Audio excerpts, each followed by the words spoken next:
Develop a fortune state of mind, state of mind. It's time for a date with, time for a date with the Dorseys. Hello, hello, hello. This is Dr. Jatan and Floyd Dorsey, the fourth. And we are Dim Darn Dorseys. Them Darn Dorseys or Dim? Dim. Okay. With a D. D? With a D. Okay. Gotta make sure we capitalize that too. And we are back for another episode of Date with the Dorseys. Yep, we're back. We're back. We back. Don't we sound so excited? It is exciting. Nevertheless, we are continuing this thing, and we're not talking about the podcast because that's obvious. We're going to continue that. That's going to go. But we are continuing the series of life lessons. So hopefully you've been tuning in, listening to all of the previous episodes as we continue this thing. I don't know. We'll stop when we stop on the series, and we'll just, go with it how we go with it. But for now, if this is your first time tuning in to Date with the Dorseys, this is not a podcast just about relationships. Some may think that. Some may. Why? Some do. Why do they think that? I don't know if it's the word date that gets them. But, we just mean like this is a session. This is a time. This is some, time set aside with us and you. That's it. That's the date. That's the date. We're right? hanging with you. We're hanging with you. And we're footing the bill. Oh, well, I don't know. I'm just kidding. But no, we are on a date with you. Every time we have an episode, we're on a date with you. Whether that be about relationships, whether it be about, career goals, professional development, personal development. You know what? That takes me right into what we typically talk about. And that is developing a fortune state of mind. And that truly means building, creating, developing a holistic you. And it's not just about money in the bank, but that's a part of it. It's also about you showing up as your best self in love, life, and business. That's it. And this is our time with you, and for you to invest in yourself, to take it all in, to hone in on the topics we touch on and apply them as you may to your life, or share it and help others apply it to theirs. Absolutely. Quality time with you. Quality time with you. Okay. Oh, okay. I see you trying to. See that? You didn't see that? Okay. What? You didn't know I had it like that. I didn't. I threw that because I knew you was going to take it there. I knew you did because I saw you look at me. You know how we look at each other when we look at each other. But see, we're on a date not with each other. We're on a date with them. So we got to give it to them. We got to focus. Okay. Gotcha. So with that being said, through the the avenues that we take to get to that lesson that we just talked about, that fortune state of mind lesson, we have 5 pillars of F's that we focus on. Now, we could give you one of those in an episode, 2, 4, 5, all of it. I don't know. It just depends on how it just depends on how it comes out. And those 5 F's are family, fun, faith, fitness, finance. And finance. So, I'm just saying, you might want to just tune into all of them because you just never know what you're going to get. It's like a box of chocolates. That's it. Literally. So, again, we've been talking about life lessons. These life lessons have come to us throughout our lives, whether it be from a coach, a loved one, whether it be cousin, uncle, sister, brother, I don't know, auntie, co-worker, whomever it is. We're just randomly pulling out some of the lessons that we've learned over our lives and those things that truly stuck with us and helped us become the people that we are today. That's it. So I'm just saying, if you hadn't listened to the past few episodes, you just might want to do that. Listen to this. Finish this one up. But then go back. Oh, okay. I promise you. Go back and listen to all of it. Okay, yeah. We can do that too. Okay, all right. But whatever you do, love, like, share, download any of our episodes. You can find us on SoundCloud, iTunes, and a host of other platforms. But for today, again, we're talking about life lessons, so we can jump right into this thing. Let's do it. So, who's going to go first this time? Let's flip a coin. Yeah. Heads to tail. I got heads. Okay. Look at her. Heads it is. Whatever. For those of you who are listening, he had an imaginary coin that he just flipped, so I knew it was going to be. And it hung in the air for about 10 seconds. It came and down. We both looked up as it was slowly trickling down, and it wasn't it. It wasn't a thing, but we did. So I guess that thing is on me. Okay, so I guess I'll start with one that I've used often in some of my speaking engagements, some of my talks as well. And as I mentioned in one of the previous parts of this series, I like to listen to YouTube's. It's only one YouTube, but it's a lot of videos on YouTube, right? For motivation, for inspiration, just reminders. Sometimes we just got to be reminded of that thing, right? Well, Les Brown is yet another one of those motivational speakers who I enjoy listening to. And if you know him, if you've been following him for long enough, you should know his life story. You could probably recite it yourself because Absolutely. you should know his stories, right? But one of the things he talks about is fear and overcoming fear. So in this particular story or analogy, he talked about, being in a house and you feel like you're stuck, like you're not captivated, but you're held hostage per se in the house, and you just hear this loud dog barking, and he just sounds very ferocious and probably huge. You never know what it is, pit bull or whatever. I don't know. It could be a poodle for me, and I'm scared. But he's out there barking away, and you're like, you know what? I am not gonna set foot out of this house because I'm not about to get bit by this big dog. And eventually time passes and you have to go out, whether it be you ran out of groceries or you need to grab something to eat, whatever the reason is, you finally build up the nerve to step out. You open the door, you still hear the dog, and you kind of step out and realize the dog had no teeth.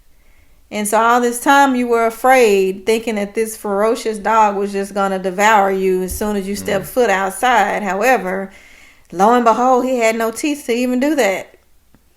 And so that's how we go about life when it comes to fear as well. We see things or we imagine things and don't even look into it to find out what the true facts are. But right away we are afraid to start that business, afraid to date, afraid to try new food, afraid to just anything because of what we thought we heard.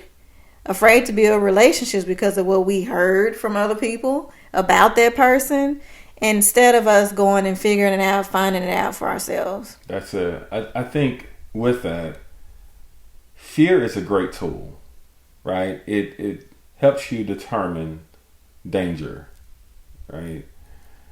But it's important not to abuse it.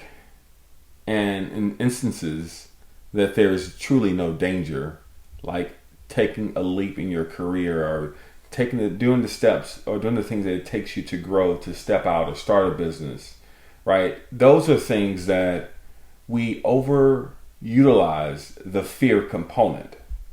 If I'm walking through a trail and I hear some rustling in the bushes and I know that that area is probably prone to have some wild animals that could cause me harm, then I know what that means. That rustle, that fear that I have is a good signal that there could be danger, so I need to act on it.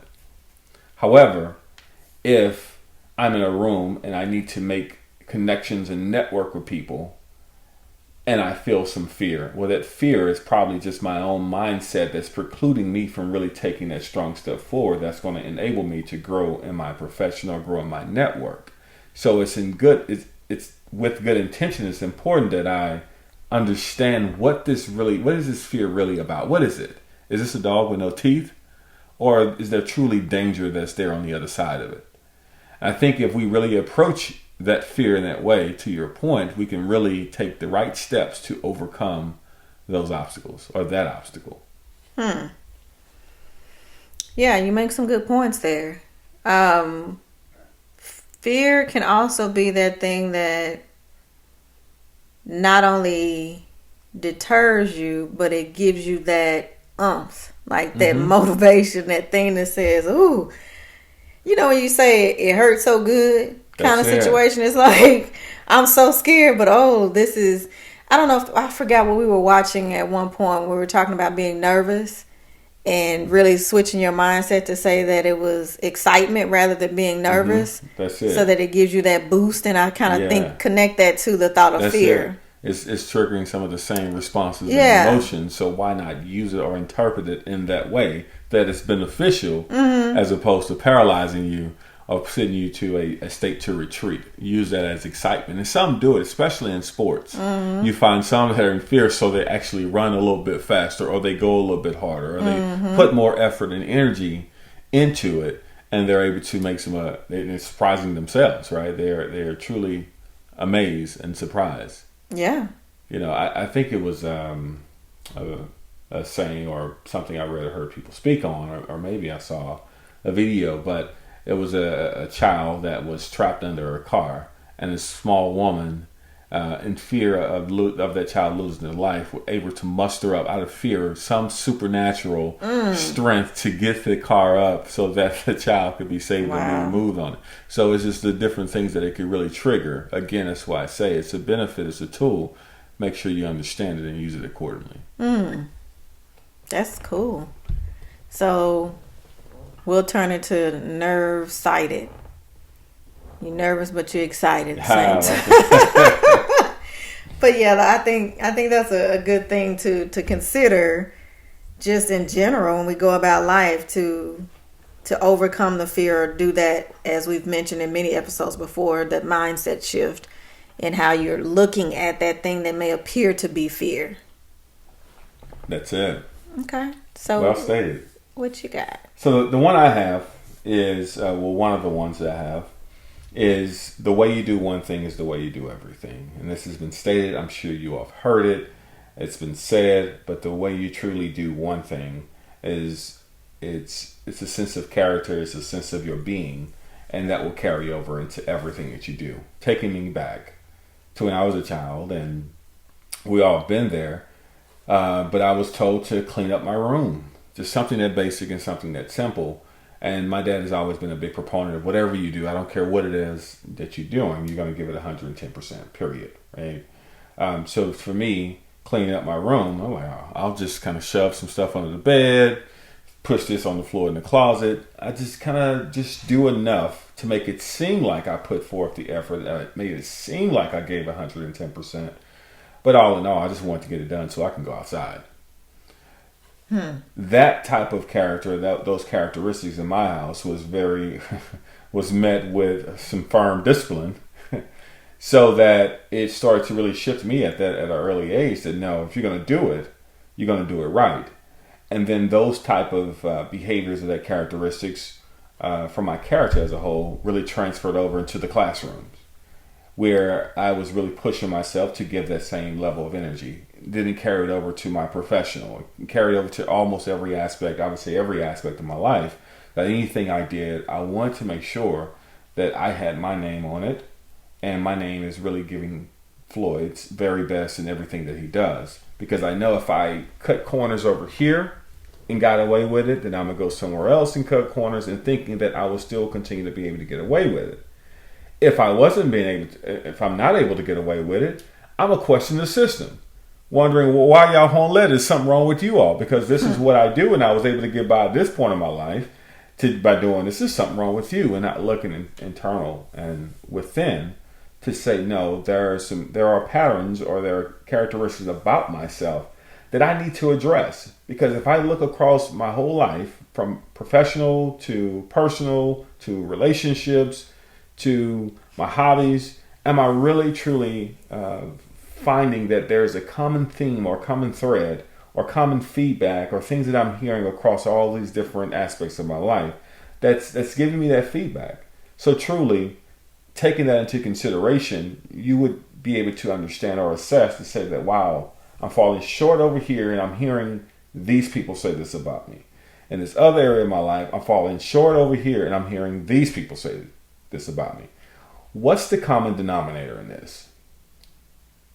Ultimately, it will be me. So I have to really take a step and say, all right, let me understand that feedback and make some adjustments internally, because those things, that hard work ethic, that sound discipline will carry over into the way I do everything based on how I do this thing right here. So do you mean that regardless of if we're talking work, your business, or at home, it doesn't necessarily always have to be the same exact thing? So if we say that you're bad about managing your time at work, we're not to say that you're bad at managing your time at home, but it could be other things that still. That's it. Gotcha. It could be other things. Like I'm bad at managing my time at work, so that I am just always rushing. It could be at home. I'm pretty solid at managing my time, and I could be considered good at it because I don't know it, because I don't really have I don't have time constraints. But that characteristics may carry over into my workout, where that I will, I'm rushing through my workout, so I'm not really able to fully get to do the things that I should be doing or spend the time I should be spending on it. But again, it will transfer over in one way or another. And if it doesn't, then I'd be very interested in seeing for people, what is it about that one thing that you're doing that's so unique that some of the same issues or areas of opportunities you're finding in that one thing that doesn't transfer over into other areas. Because I can guarantee more times than not, it's going to be across the board, because it's going to be the same you that's involved in all aspects of these things. You, wherever you go, you're going to have to take you with you, period. And it's interesting you say that, because with my coaching program, as many of you that are listening may know, I focus on parallelpreneurs. And the reason I do that is because some people can't just leave a corporate job or whatever job it is that they have to solely focus on their small business, right? But the challenge that many people run into when they are that type of client per se is that they can't even keep up or manage in their job. So then how do you expect to do that in a business on top of your job? That's it. So it's important that we ensure that whether it be those basic things that will transition and carry over to and carry your business, that we deal with that as well, because we want your business to be successful. But if we already know and identify that at work you're having trouble being there on time, if you don't show up in time at your job, you probably won't show up for yourself or your business, right? That's it. And then on the other side, it may be where I struggle showing up on time at work, but when it comes to my business, I'm always ahead of time, right? Because of the passion. Because I'm more passionate about it. But there may be something else within your business you're falling short on. So what I would suggest, if it's not the same time management thing that's consistent across the board, I'd say whatever those things are, let's perform a root cause analysis. So for example, at work, you're showing up late. In your business, you're not good at communicating to your clients, right? You're not following up and doing things of that nature. But I'd say let's perform a root cause analysis on those two things and go a little bit deeper. And what we may find is that you lack discipline, right? There is a discipline issue within yourself to be consistent, to be on top of all things. And that same discipline thing may manifest itself at work as being late and not showing up on time. Within your business, it may show up, it rears ugly head as not being very communicative to your clients, customers, or whomever you're working with, right? So again, in your diet and your eating habits and your exercise, it may show up in some other ways. But again, the root cause of that may be something tied to the level of discipline and accountability within yourself and holding yourself accountable. That's good. So that was your first one or second one? Because we done got good into these. I lost track. That was my first one. That was your first one. I think that was yours. Was that yours? I did one. Okay, all right. So I guess then it's back to me. Back to Pass the baton to Jatan. Let's get it. Okay. So the one I have now is, it's better to be right than to be first. And it's not to say that that's always the case, but you find too often, again, in this microwave society, that everyone wants to be first. It doesn't matter if it's jacked up, if it looks crazy, or whatever the case may be. As long as I'm first, that's all that matters, right? But, we're also not saying, or I'm not saying that it has to be perfect. I'm not saying that either. But you do want to do your due diligence and ensure that that thing is accurate. It has quality. Accurate and quality. I like that. Yeah. Quality versus quantity. Mm-hmm. But all too often we find people that are just eager to go about things just to say, hey, I did that first. Now, we could refer back to there's nothing new under the sun, although we find many things that are new is really enhancing something that's already existing, right? Yeah. And most of those things that are appearing to be new to, many have taken time. It's taken time to develop those things and really leveraging things that were already in existence. And that time meant that we weren't first, but look, we got some better quality because that product that you previously used, now I'm adding this, that, and the third to it. And you're like, oh my goodness, I can't live without it now. So you may be a fast follower. Yes. It took me a little time. I want to do more due diligence, but look at my more superior product. Mm-hmm. But, you have to think about it. And I'll ask you this. Well, what are the benefits that would motivate someone to be fast and quick, trying to really just jump out there so quick? What is it that they're seeking or that they're feeding off of that's inspiring them to go out and let me just put something out there? I think it could be different depending on who we're talking about, but some it could be just being innovative. Some people just want to be that creator. They have that creative instinct in them. So naturally it's like, okay, I want to create something that's new that people have never felt, seen, heard before. And perhaps from that comes popularity. From that comes, I hope attention. But I was going to say, I hope more money. But, it could be all of those things that drives the enthusiasm to be the first. But if you think about it, if we are talking popularity and money and all of that, just think about if you had a extremely high end quality product of the same. That's it. that could double, triple, quadruple the attention and the money if you take the time. I like that. Yeah. It's real good. Oh, you like that? I do.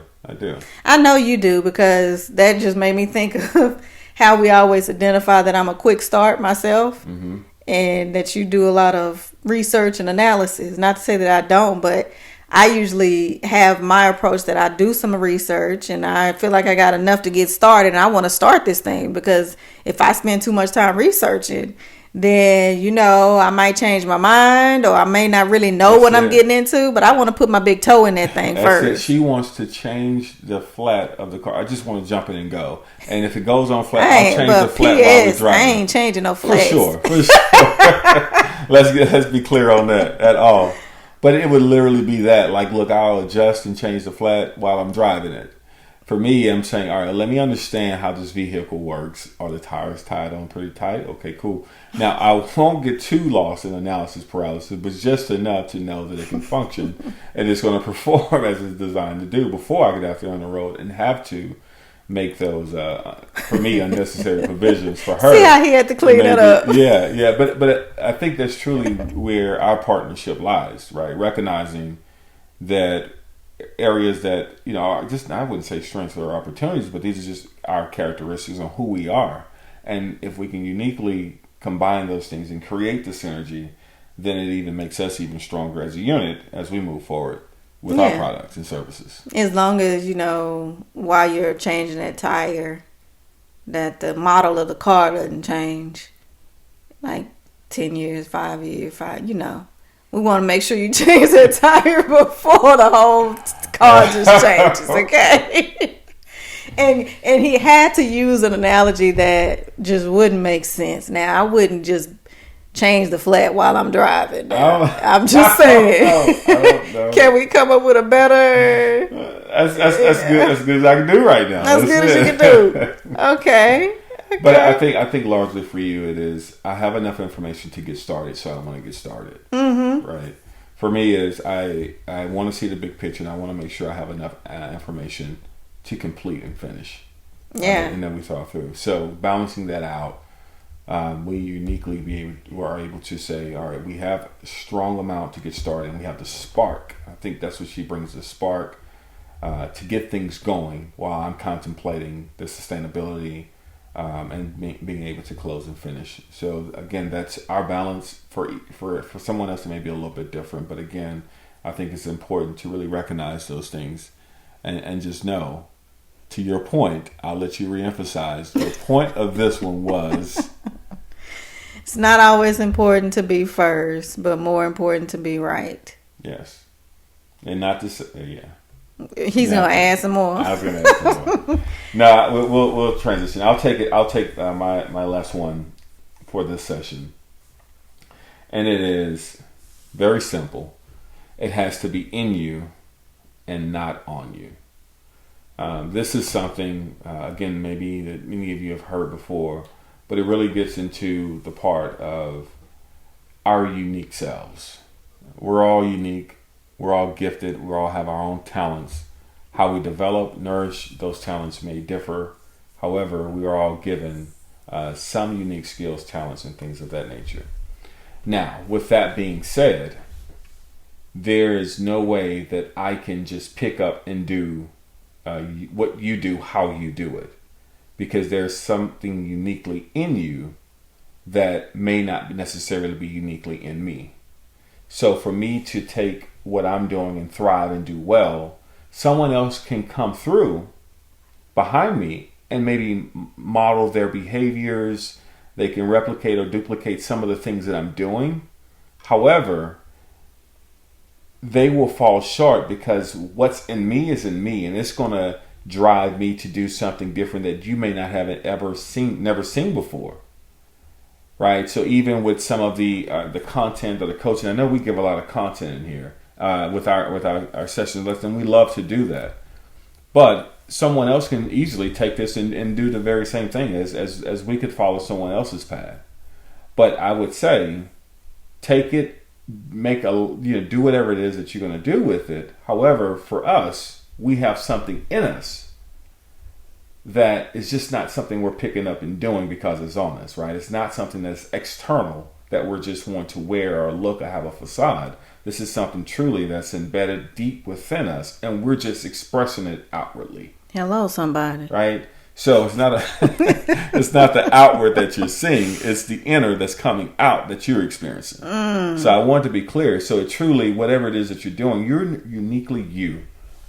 And no one can be you better than you. And whatever it is that you're doing, it has to be in you and not on you. And make sure that what's in you radiates and comes out so that everyone can experience it. So in other words, if you're orange, you can't squeeze yourself and expect apple juice to come out. I wish you tried. Squeeze it all you want. And if you're a turnip, you can't squeeze and get some blood out, right? That's it. Yeah, so whatever it is that you are and you're made of, that's what you're going to get. And too many people try to do different to mimic other people when all it takes is you. Just be you.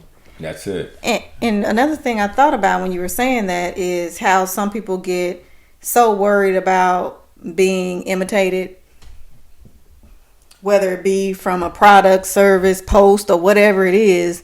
They're like, wait a minute, I don't want nobody to be copying me. That's it. But here's the thing. They can copy what they see. They can't copy your vision. They can't copy your B. Yeah, you can. Yeah. Oh, look at you. They can't copy. That was that free one. that was that free. See, I told y'all he just be dropping stuff accidentally on purpose. If you didn't catch that, they can copy what they see, but not your B. Mm-hmm. So don't even trip on that. No. Don't trip. You wasting time continuing to be. Following up and worried about what they see. And now they're trying to imitate. Like, really, just be. Mm-hmm. And it's in you. That'll preach, Mr. Dorsey. Hello. Somebody.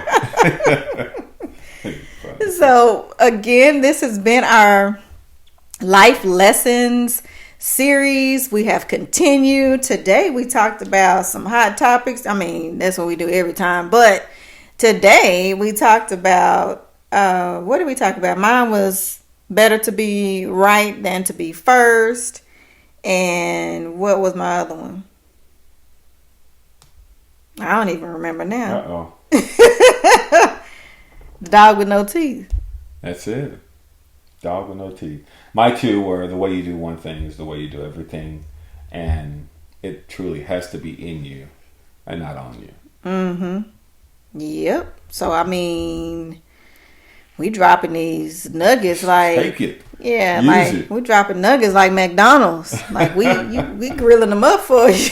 Oh, boy. The good white meat nuggets, right? That's what we're talking about.